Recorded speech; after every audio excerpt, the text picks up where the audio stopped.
Hey, what's going on, everyone? My name is Matt Jarbo. This is $3 Theater, and I want to comment on probably the dumbest thing I've seen in a long time in regards to movies because people don't understand what they're talking about, but they want to do it anyway.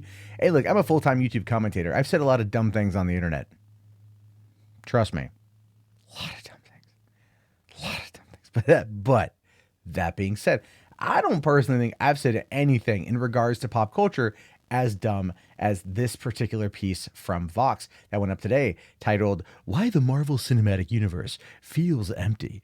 The Marvel Cinematic Universe isn't a very good cinematic universe," from Phil Edwards. Well, Phil Edwards, what?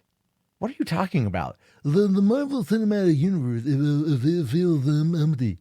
20 movies, a whole butt ton of characters, an ever-persistent storyline, yeah, Easter eggs and callbacks and throwbacks and things like that. What do you mean it feels empty? If it feels empty, that's because you, sir, have not grasped the emotional connection. If it feels empty, that means Gamora's death in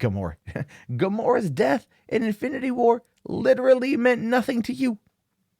To the rest of us, though, whew, that was something. That was coming moments after being elated at the return of the Red Skull. That's what I'm talking about. The universe isn't empty. There's stuff literally everywhere where you least expect it. What you're referring to mostly, you're probably trying to close up some of them pesky potholes. Anyway, this particular piece, and I'm not gonna show you guys the whole piece, but just looking at the YouTube page here, you can see that it's number 12 on trending. Well, you maybe won't be able to see that, but it's literally number 12 on trending right now, and it's got 700,000 votes. But what I want you to take a look here at is really the 18,000 likes and the 49,000 dislikes. That's right. The 18,000 likes, 49,000 dislikes. People are like, what are you talking about? Because ultimately, the entire point of this particular story, of this particular video, is Vox is going like, all right, guys, like, why don't you like just tell us what you think is overrated? And someone in the comments is like, well, Marvel movies are overrated and DC movies are overrated. Now, listen, you could argue that DC movies are overrated, and I might argue against that to an extent. I mean, like Man of Steel, one of my top 5 movies of 2013. Batman v Superman, one of my top 5 movies for 2016. I liked the other ones, but there maybe are some overrated elements to them, 100%. But that being said, no. This is what the Vox article is about. All right, so it says here, it's the overrated series details a history of crossovers from radio serials to the $200 million movies of today. And it brings up questions about what kind of crossovers and movie universes are truly satisfying and which ones are just about a cash grab. Saying here, agree or disagree, there's a lot of interesting writing about fictional universes. The Tommy Westphal universe imagines an empire built from cheesy TV crossovers, while Shang Hao's Book of Marvel Comics chronicles the behind-the-scenes tumult involved in creating the first shared superhero universe. And of course, it talks a lot about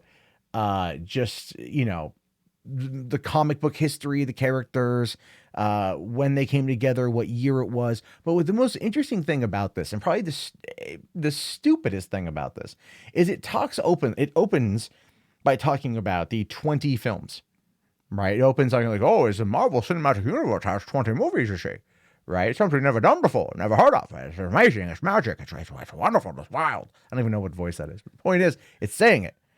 Then it goes out there, and it essentially tries to argue, and I'm not even kidding you, that like nothing really happens in the MCU, and it's all connected through a series of crossovers. Like in Ant-Man, it wasn't until like 40 some odd minutes into the movie that we got the crossover by saying, hey, we should go and like give this to the Avengers, right? And then it's like, there we go. That's the hint.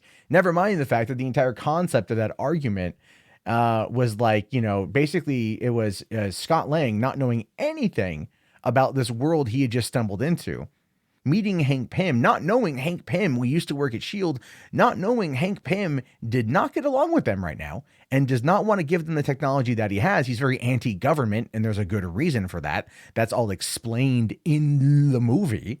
Okay, so Scott has been in jail for a number of years, and so he probably only heard about the Avengers fighting on, fighting the invasion of New York as well as Sokovia and Ultron and all that stuff. So he's like, "Oh, this is a big problem. This is a big issue. We should go to the Avengers because those are the people who know what's going on." Right? Like you would in any situation. Scott Lang, at this moment in time, prior to turning into Ant-Man and joining the Avengers essentially, later on at least, is just an average, everyday citizen. To quote the comedian John LaJoe, he's just your average, everyday, normal guy. That's all he is. So of course he's going to say that. But oh, no, no, no, no. That means that the universe is empty. No, you dingleberry plucked from an ogre's anus. It's actually an indicating factor that this world is full.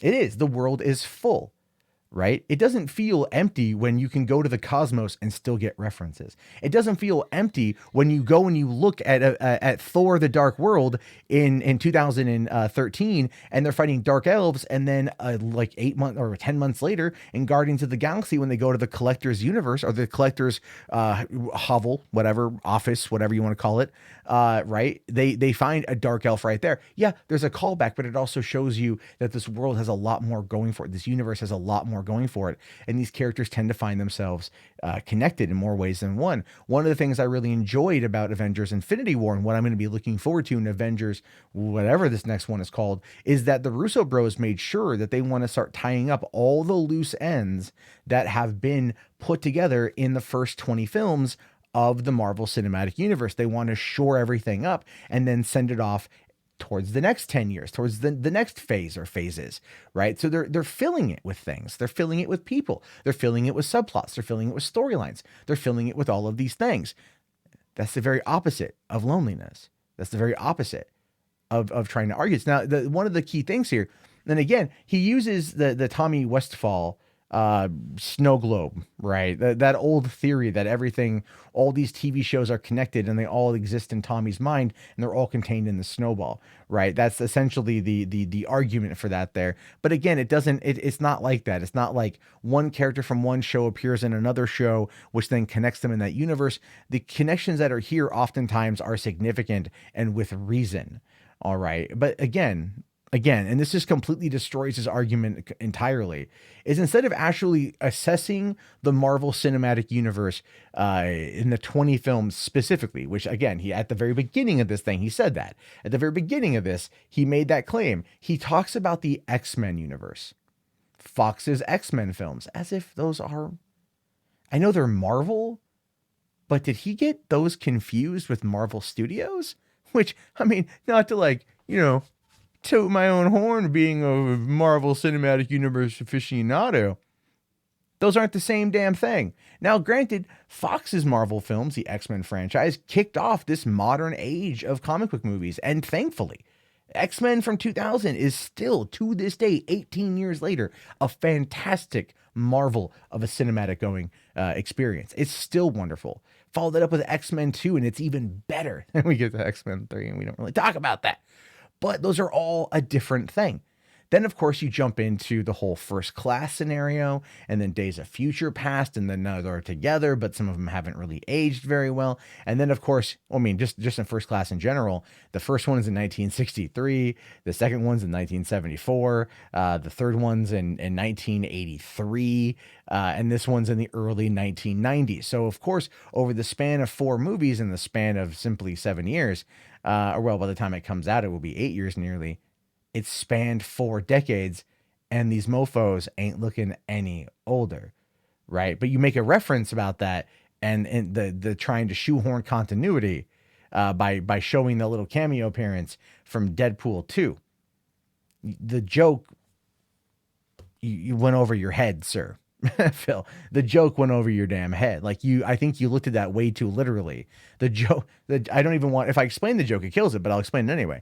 In the first Deadpool movie, and see if you can follow on here. In the first Deadpool movie, Deadpool goes to Xavier's mansion and he sits out there and he's like, oh, we don't have the budget for any X-Men, but just the house. And the house is really empty. There's only 2 of you here. And then that same joke, and this is where comedic effect comes in, Phil. Maybe you've missed it because he worked for Vox and they're traditionally not known to be very funny.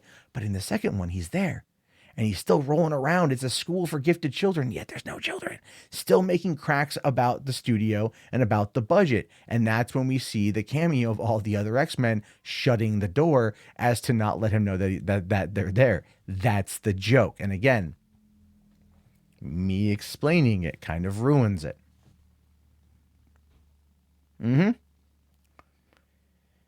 The X-Men movies, while fun and amazing in their own right, do not represent the Marvel Cinematic Universe, not yet. Actually, and not ever. These will be discontinued. These will be retired. These will no longer be considered canon in this new current context. So what comes next could then only be used, but that hasn't happened yet. Unless Phil and Vox have a crystal ball to see exactly how this whole thing is going to play out, we have no idea.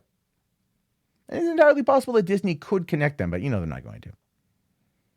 The fact that this is number 12 on trending, the fact that this has 700,000 views, just kind of astonishes me. It really, really does. It super does. But at the same time, I love the fact that it's got 49,000 downvotes. I do. I will fully admit that. And I only say that because this was not very well thought out. This was not very well put together. This jumps to conclusions, uses the wrong universe to try to make a point, and ultimately just kind of fails. You would have had a better luck going after the DCEU than you would 20 movies and 10 years of Marvel, in which case many fans will sit there and go, yeah, no, you're wrong, you're wrong, you're wrong, you're wrong, you're wrong, you're wrong, over and over and over again. In fact, hopefully that becomes your ringtone. A brand new person saying you're wrong for every person in your contact list. I'm really not a fan of Vox, and hopefully you aren't either. But if you've made it this far in the video, let me know. Let's be a little bit catty, a little bit mean. Just write Vox sucks in the chat if you guys made it this far. Vox sucks. VOXSUX. There we go. And if you guys haven't already, please thumbs up the video, subscribe to the channel, and check back often for more content from me. My name is, of course, Matt Jarbo. This has been Through Buck Theater. I will talk to you guys later. Have yourself a great day, and peace out.